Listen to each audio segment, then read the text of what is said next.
Hello everyone and welcome to Guild Wars 2 Daily. Today we're talking about mechanics, and once again the footage comes from Joe Webb, who sent in a little bit more PvP stuff. We'll look at this for today and then move on to the next guy. And by the way, a lot of you guys keep offering me more and more footage. That's awesome. I do have a list. It is continuing to grow and it's great that you guys are still asking me. So please do continue to do that. Feel free to do that. If it does help out your channels, getting a little bit of a mention on this little show here, then that's fine by me. I mean, that's totally fine. And if you do have any footage, please, I am still adding you to the list, and I suppose as time goes on I'm only going to run out of people and just keep working down it. So yeah, that's awesome.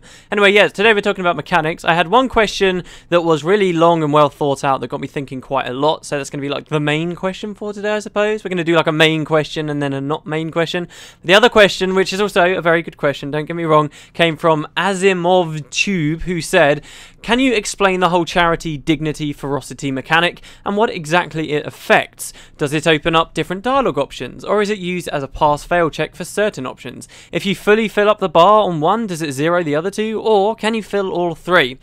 This mechanic was something that excited me a lot when it was first announced, and after seeing it in action and what it really does, I am pretty meh about it. I don't really care about it that much. It just seems like a little bit of extra flavour to the game.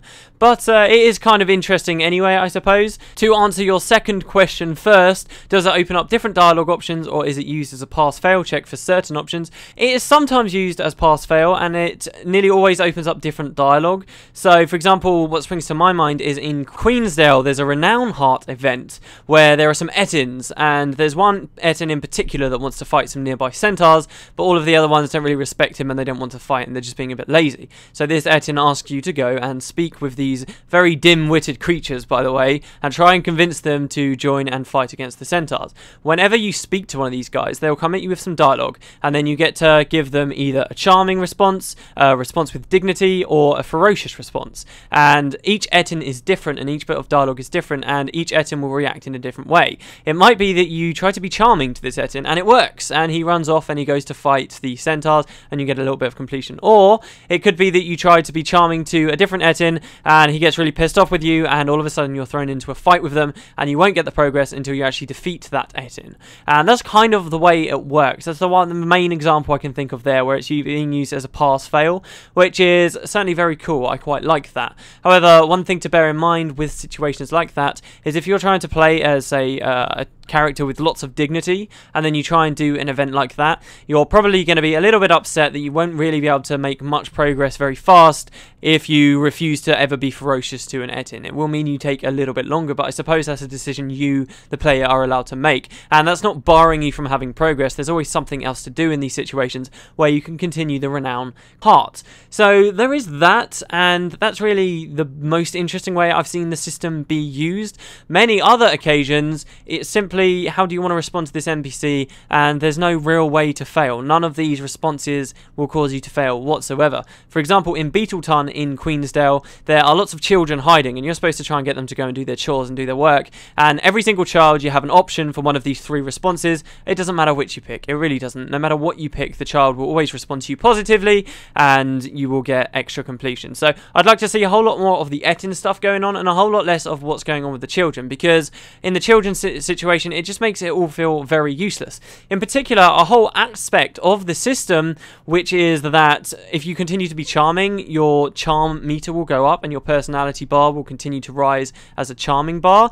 That whole aspect of the system doesn't mean anything if there's no such thing as a fail for some of these responses, or if it never really has any impact. The closest thing it will do is that, say you've maxed out your dignity bar, what that might mean is that it unlocks a dignity response with a certain NPC that you wouldn't otherwise have, but that response is not going to net you any items or anything that you wouldn't otherwise be able to get. Now, ArenaNet have done that in the name of balance, and they want to make sure people aren't locked out for making certain decisions that they don't feel like should have an impact on the gameplay, which is a reasonable philosophy and I quite like. But I think that you can get away with that in games if those little rewards or those little changes are much more subtle and small, and right now we're not seeing anything at all. I feel like they've got the system built up, but they are so scared to limit content to certain characters that we're actually losing a lot of depth and complexity that could come from the system, which is why in particular I think it's not living up to what I was hoping it was going to be. But if you are someone that believes everything should be 100% equal, and really all those little unique quirks that can be sprinkled throughout a game shouldn't be there because they can throw the balance off, if you are of that mindset, mindset, which apparently a lot of us are, then this is probably the system the way you'd like it to be best. You ask here, if you fully fill up the bar on one, does it zero the other two, or can you fill all three at once? Well, actually, it seems like, and I could be wrong, but it seems like you could, in theory, actually max 2 bars if you were very cunning and very careful. You see, some responses, let's say you are ferocious to a noble in a certain city. If you're ferocious to them, that will lower either 1 or 2 of your other bars. So let's assume for a start that it always lowers the other 2 bars. If you're ferocious, you lose dignity and you lose charm. Let's say that always happens. In that situation, you can only ever max 1 at a time, right? And the other 2 will basically be at 0 when you get to that max, right? However, sometimes in certain situations, it will only lower 1 of those bars. So you could be ferocious, but this time in return it's only going to lower your charm and you remain with your dignity. So if you were very careful and you knew who to respond to, you could max your ferocity and then pick and choose for the second one, and you could in theory get 2 max but never all 3 max. It's an interesting idea to me that they could add certain other really rare situations where it will lower nothing, but it will raise 1 bar. And if you were really cautious in that way, maybe you could max all 3 bars. I think that would be quite fun, though we've heard nothing of that. Now, you might ask, what is the point in maxing a bar? Well, first of all, it might unlock a different bit of dialogue that will give you the exact same thing if it was there or not. It doesn't matter. But the main reason why you might want to do this is certain achievements, whether these be daily achievements or monthly achievements, depending on what's going on, or even some of the permanent achievements, as it might be, could be influenced by this personality system. So you might get an achievement for maxing out your charm in a day or something like that. So that is really where it comes into most, and that's where I'm going to be paying most attention to the system to get more points in the game. But aside from that, really, the system doesn't offer as much as I originally thought it was going to.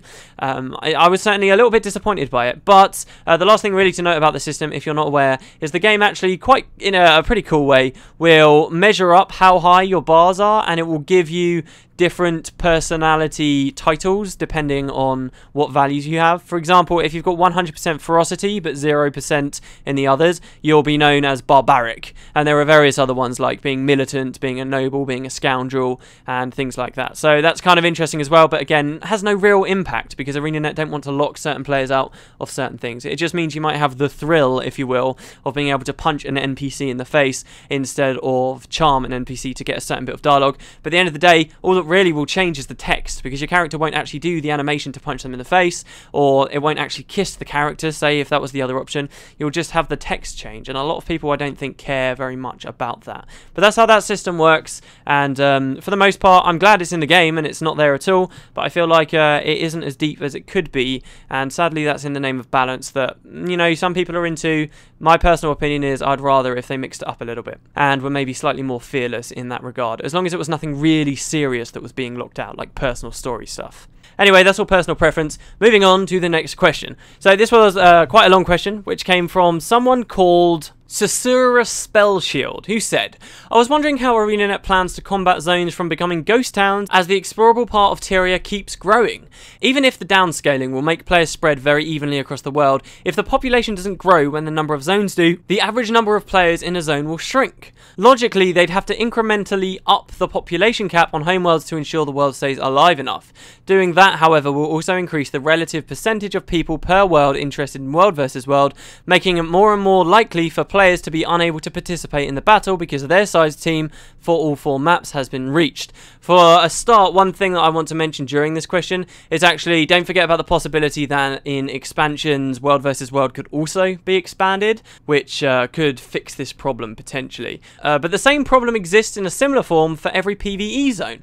The higher the population cap for a world, the more likely it would be to be thrown on an overflow server if one wants to enter a zone, which isn't bad in itself, but something the developers should aim for. On top of all of this, you have to pay attention to and predict how Guild Wars 2's overall active player numbers will evolve during its lifespan. Assuming there are plans to increase the maximum population limit of a world, if the size of explorable Tyria keeps growing with every geographical content update and expansion along with its population, so do the chances of a low population world becoming increasingly desolate of life. It also doesn't help a world's attractiveness, as a population of 500 or 5,000 feels far less lifeful than a world of 500 of 10,000. While off-world guessing can be a band-aid fix for players not wanting to play on their own low population world, it's also counteracting ArenaNet's community building philosophy and making your home world mean something to you. Would it help to decrease or suspend world transfer fees from chronically overpopulated to chronically underpopulated worlds? Regards, Sasura Spellshield. Well, I think your last suggestion there would certainly be something to consider if they did raise the population cap and this issue came about. Though one thing I would say straight away is, if there are low population worlds, not everybody hates low population worlds. Some low population worlds, it can be fun to go to. I have always maintained that even those less populated areas are sometimes the more fun ones to be in an MMO, because particularly with Guild Wars 2, I find when I'm alone, I get more time to enjoy the dialogue going on between the NPCs and figure out what's going on with dynamic events and take my time and speak to NPCs instead of feeling like I'm in a rush because there are a lot of players about or an event's about to end and I want to make sure I get some kind of completion medal for being in it. So in Guild Wars 2 in particular, I think that there will be something for some players at least who want to be in these low population worlds, and as I say, I always tend to find people are slightly more sociable there when things are lower population, which is, as you say here, going to inevitably happen as the game gets older and as the game gets bigger. It's going to happen. People are going to get more and more spread out.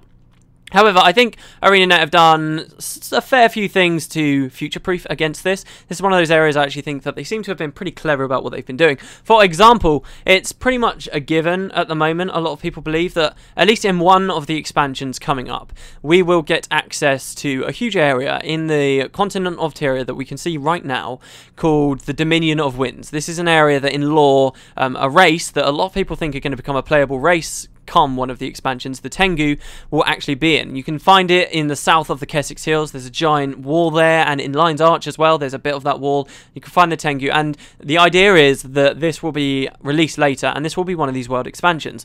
But the cool thing about it is this is pretty close, pretty in the center of a lot of the other areas that are going to be populated already. Like, it is smack bang between Lion's Arch and the Grove, and Ratasum's even further past that. So it really is in the center of where a lot of the game's population will be at that point anyway, which is very nice because it means that even though there will be this additional area added, it still is going to be encouraging people to swarm to the areas around it and keep a general population balance, if you will. In addition to the Dominion of Winds, of course, there are going to be areas that are very far removed and expanding outwards across the sides. I don't deny that. But another one to consider as well, very similar to the Dominion of Winds, is going to be the Depths of Tyria, which is also another area people think we will probably be able to get to in an expansion, and this just exists underneath everything that's already there on the overworld, which again should, depending on how it's handled, easily allow people to continue to be spread out in a nice way. One other thing to consider really about the way that they're expanding the game,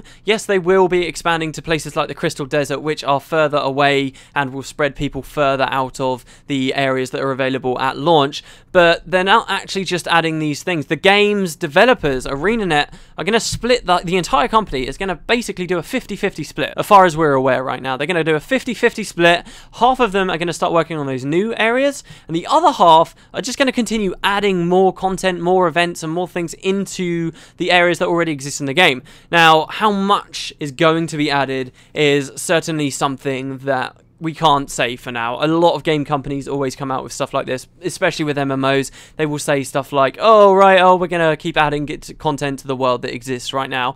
And in some situations, that's been barely anything. But the fact that they're doing a 50-50 split, if they do kind of keep to that, I think that says quite a lot about how much we can expect to be added. And they once talked about their vision for players kind of replaying through the game 6 months after they played the first time. And they kind of have this vision where players will find areas almost unrecognizable, not just because different event chains will be at different points, but also because there should be so much new content there and different event chains going on that there will be plenty more to encourage people to return to those areas. So I think that there is pretty decent incentive and groundwork laid in place for expansions to the game to keep the population relatively well spread out. There is obviously the question of, well, they can add this new content, but if they're adding it to early level zones, then why would people want to do it anyway if they're level 80? I mean, yes, they'll be downscaled and the combat will still be fairly fun, but what about the rewards? They're still going to be getting early game rewards, right? Well, that's true. I think we'd have to rule gear out of those kinds of new expansions. They'd have to add more compelling stuff that even high level people want. For example, a achievements so that people can get more points, because at the end of the day that's what people are going to be chasing when they get to a PvE endgame, and other things like collectibles or items that are in relation to like the mini games that exist within the cities, or the other various things that in the game, like the mini pets and stuff like that. Those are the kinds of things that would have to be added with these additional expansions to encourage those level 80 people from leaving what you might be expecting to be a level 80 zone. Now, yeah, most of the content, let's say that they do add the Crystal Desert, and they do add a whole storyline there, that's going to move people away. Admittedly, it is, and people are going to spread out. That's just plain maths. If they don't up the population cap, then that will spread people out. But again, even here, I think that there's nothing stopping ArenaNet from, let's say they add the Crystal Desert, having a personal story stuff go through there. There could still be stages of that personal story that take you back into other areas. We've already heard that ArenaNet are still planning, even though in the main storyline of Guild Wars 2, at launch, that you're supposed to start with your race and then you're going to spread out into further south areas and kind of leave those early game areas. We've still seen, though, that the intention is you will every now and then return back to your home race area. So why couldn't this continue to happen? Yes, players will be back in the Crystal Desert, but every now and then they're going to be encouraged to return to early game places. I'd say that there is a point where that can become a bit too much. If, you know, they had new content and most of the story is taking place back in early game areas, people aren't going to like that. So there is definitely a cap, but I think as long as they are doing things like encouraging you to go back to an early game area, but then you get access to, say, a dungeon that you never had access to in those early game areas before, as long as they're doing that, so there's still new content just in early areas, that limit is quite far away, and they shouldn't really have to worry about reaching that. The other option, obviously, for other MMOs here would be adding side quests. I mean, side quests would be a great way. You could add all kinds of side quests that take people back into early game areas. Guild Wars 2, though, doesn't really have anything like side quests, and events which are replacing these quests, these traditional quests completely, essentially, outside of the personal story, don't really compensate for those kinds of long-term goals that take you very long distances. Events just aren't like that. They're far more immediate. So Guild Wars 2 is kind of missing out in that department, and I think it'd be quite hard for them to do something like that. So if it ever did come to that point, I think we'd have to expect them to maybe add some kind of a new mechanic that compensates for that lack of traditional side quests and call it some kind of a new feature that will, you know, be advertised as being a part of the new expansion. I could see that happening too, which also helps to spread people out.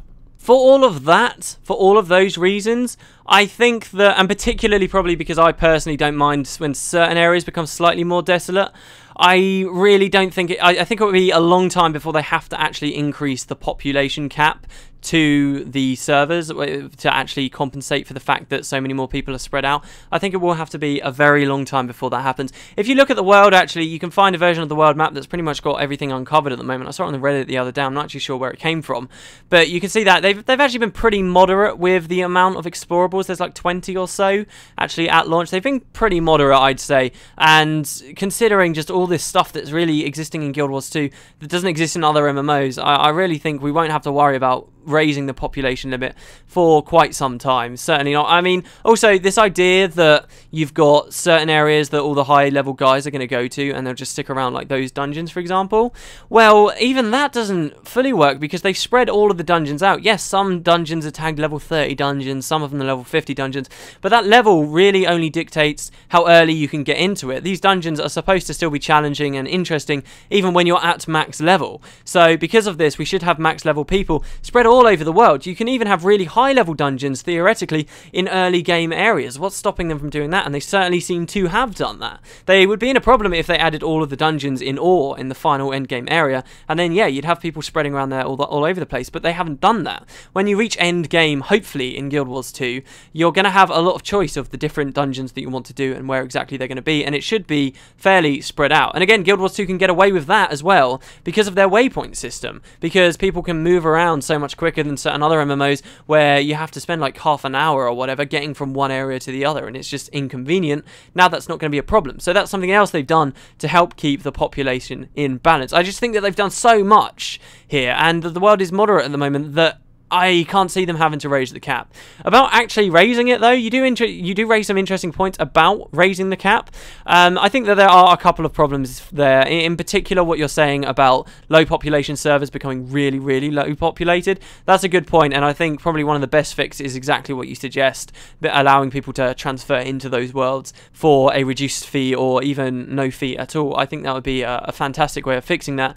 But some other things you mentioned, like, for example, the world versus world stuff. I've already said there could be more maps added to World vs. World in the expansions. I'd be surprised if World vs. World itself didn't get many updates as the game went on, because people are going to get bored of it eventually. It's huge, but they will get bored of it. So I'm sure more stuff will be added there.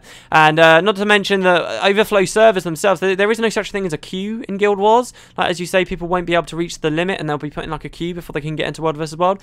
Overflow shards are queues. That's what they are. They are queues, but the Guild Wars 2 style. So instead of standing there looking at a screen, you get to play the game and you get to keep all the progress. That's literally what an overflow server is. And yeah, there are problems with overflow servers at the moment, but then ArenaNet have also said that they are working on fixing it, that really it was a very rudimentary system in place in the beta at the moment. All those problems we had with being able to team up with our friends and so on, that should all be fixed out, and as soon as that stuff's ironed out, which I don't see impossible to do, I don't see any problem with overflow servers being in certain parts of the world and overflow servers being in World vs. World as well. So when they do up the population, hey, I can't see too much of a problem with that actually happening. But having said that, my general answer is that it will be a very, very long time, and I hope so as well. I want the population to stay spread out, and it was something that I've been scrutinising quite closely myself, because Guild Wars 1 was terrible for this. Absolutely terrible. You pick up Guild Wars 1 now, would you believe there are still a hell of a lot of people playing that game, but you will think it's a ghost town, because pretty much all of the game is derelict, except for a few areas where there are just tons and tons of people. It was terrible in Guild Wars 1. I think this is one of those areas that ArenaNet have learnt their lesson, and hopefully we should be okay, at least for the next few years, I'd say. It's not just that they've added this downscaling. They've done quite a lot to future-proof for this inevitability. Anyway, there you go, guys. Wow, this was probably one of the longest Guild Wars 2 dailies for recording anyway. Thank you very much for watching, I guess, if you made it to the end, and I guess I'll see you tomorrow for mechanics. Also, tomorrow we'll begin my backlog, where we start to look at Asura Week and lots of other juicy stuff that I recorded a long time ago, very Guild Wars 2 centric, that will be going up while I'm off at work, away at a hotel for the early next week. So, yeah, thanks very much, guys. I guess I will see you tomorrow.